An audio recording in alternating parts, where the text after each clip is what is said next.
कत्तलखान्यास गायी घेऊन चालला म्हणून काही स्वयंघोषित बजरंग दलाच्या कार्यकर्त्यांनी येथील टेम्पो चालकास बेदम मारहाण केली व त्याचे मारहाणीचे व्हिडिओ स्टेटस इंस्टाग्रामवर ठेवल्यामुळे आपली बदनामी झाली। या भावनेतून गळनिंब येथील अनिकेत वडितके याने राहत्या गडी गळफास घेऊन आत्महत्या केली। गळनिंब येथील अनिकेत सोमनाथ वडितके हा 18 वर्षाचा युवक 27 तारखेला गुहा येथून गायी घेऊन कोल्हार मार्गे चाललेला असताना दुपारच्या दरम्यान कोल्हार येथील काही युवकांनी आपण बजरंग दलाचे कार्यकर्ते आहोत असे सांगून टेम्पो अडविला व तू ही गाय कत्तलखान्याला घेऊन चालला असे म्हणून त्याला टेम्पोतून ओढून बेदम मारहाण केली। तसेच त्या मारहाणीचे व्हिडिओ आपल्या मित्रांना व्हॉट्सअप कॉल करून दाखविला। त्यानंतर पोलिसांना 112 कॉल करून या गुन्ह्याची नोंद केली। त्यानंतर पोलिसांनी त्यास समज देऊन सोडून दिले। अनिकेत घरी आला व त्याला आपला मारहाणीचा व्हिडिओ इंस्टाग्राम व व्हॉट्सअपवर ठेवल्याचे समजले। त्यामुळे तोही झालेली बदनामी तो सहन करू शकला नाही। त्याने गळनिंब येथील राहत्या घरातच काल दुपारी 11 वाजता आत्महत्या केली।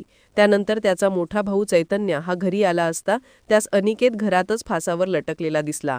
त्यांनी तातडीने त्यास खाली घेऊन लोणी येथील प्रवरा हॉस्पिटलमध्ये दाखल केले असता तेथील वैद्यकीय अधिकाऱ्याने त्यास मृत घोषित केले।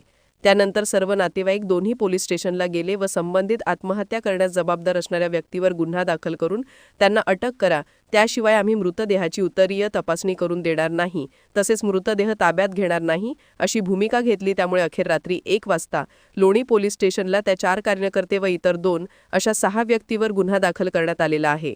याबाबत विश्व हिंदू परिषद उत्तर नगर जिल्हा यांच्या वतीने एक पत्रक प्रसिद्ध केले असून दिनेश किशोर राखेचा याने व्यक्तिगत वादातून संघटनेची प्रतिमा मलिन करण्याचा प्रयत्न सोशल मीडियावर केल्याचे समजले असून त्याला बजरंग दलाच्या पदातून निलंबित करण्यात आले आहे असे पत्र विश्व हिंदू परिषदेच्या वतीने जाहीर करण्यात आले असून या पत्राच्या प्रती बजरंग दल प्रांत संयोजक, बजरंग दल जिल्हा संयोजक, जिल्हा गोरक्ष प्रमुख, बजरंग दल प्रखंड संयोजक, जिल्हा पोलीस अधीक्षक, अप्पर पोलीस अधीक्षक, पोलीस उपाधीक्षक, पोलीस निरीक्षक लोणी व राहता यांना देण्यात आलेले आहे। दरम्यान मयत अनिकेत घोडके यांच्या नातेवाईकांनी संबंधित आरोपींना तातडीने अटक करून त्यांच्यावर कठोर कारवाई करावी व समाजात अशी गुंडगिरी करणाऱ्यांना धडा शिकवावा अशी मागणी केली आहे। इंडिया सुपर न्यूज मराठीसाठी बेलापूर प्रतिनिधी देविदास देसाई, श्रीरामपूर।